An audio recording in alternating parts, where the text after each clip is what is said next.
UPS launch किया, तो UPS में सरकार बहुत फ़ायदे गिनवा रही है। तो आपके हिसाब से क्या है कि मतलब यूपीएस में नुकसान है कर्मचारियों का कि उसमें घाटा है? यूपीएस में कर्मचारियों का नुकसान ही नुकसान है।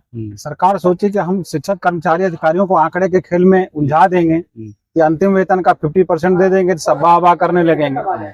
लेकिन सभी शिक्षक कर्मचारियों ने, अधिकारियों ने इस आंकड़े को बखूबी समझा और उनको ये लगा कि तो एनपीएस जो थी घातक, उससे भी बड़ी घातक है। इसलिए इसके विरोध में सभी लोग उतर गए कि हम जो लड़ाई लड़ रहे हैं ये एनपीएस में संशोधन की लड़ाई नहीं लड़ रहे हैं। हम तो लड़ रहे थे कि जो हमारी पुरानी पेंशन व्यवस्था है, जिसे बुढ़ापे की लाठी कहते हैं, उसको दे दीजिए। आप 50% प्लस डीए की बात कर ही रहे हैं, बस जो हमारा धन कट रहा है उसको जेपीएफ के पास दर पे हमको वापस कर दीजिए, हम खुश हैं।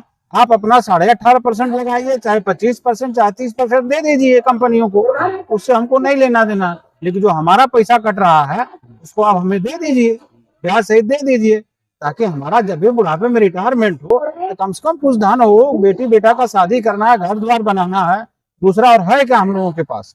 इसलिए हम लोग यूपीएस को एनपीएस से भी खराब समझते हैं और सरकार से यही बार बार कह रहे हैं, जब आप इतना दे ही रहे हैं 50% प्लस डीए, तो आप पुरानी पेंशन व्यवस्था दे दीजिए, झगड़े खत्म है। या और नहीं समझ में आ रहा है तो एनपीएस, यूपीएस और पुरानी पेंशन व्यवस्था तीनों में से विकल्प दे दीजिए, जिसको जो अच्छा लगेगा वो चुन लेगा।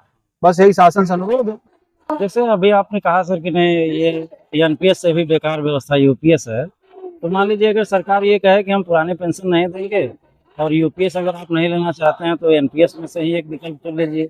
यूपीएस एनपीएस में से तो मतलब नहीं, हमको विकल्प सरकार एक बीच में लाके उलझाए ना, ये आंकड़ों के खेल में हम उलझना नहीं चाहते हैं। हमको एनपीएस और ओपीएस में विकल्प दे। हम यूपीएस नहीं मांग कर रहे थे, हम एनपीएस में संशोधन की कभी नहीं मांग किए, कोई संगठन नहीं मांग किया। वो साफ साफ कहता है कि जो हमें पूर्व में लागू था पुरानी पेंशन व्यवस्था वही दीजिए, हमें उलझाने का काम मत करिए कि दो में फिर लड़ाई करें, एनपीएस यूपीएस में लड़े। नहीं, यूपीएस हम लोगों के लिए किसी मतलब की नहीं है। हमारी जो भी लड़ाई है वो ओपीएस के लिए, पुरानी पेंशन व्यवस्था के लिए। सरकार विकल्प दे के एक बार देख लेना, सारे कर्मचारियों को एनपीएस, यूपीएस और ओपीएस विकल्प दे ले, खुद सरकार को समझ में आ जाएगा कि क्या कर्मचारी शिक्षक चाह रहा है। तो अभी आप जो है कि कटेवा के वाराणसी जनपद के जिला संयोजक विनोद यादव जी से मुखातिब हुए और इसके लिए मैं आपका आभारी हूँ। बहुत बहुत धन्यवाद।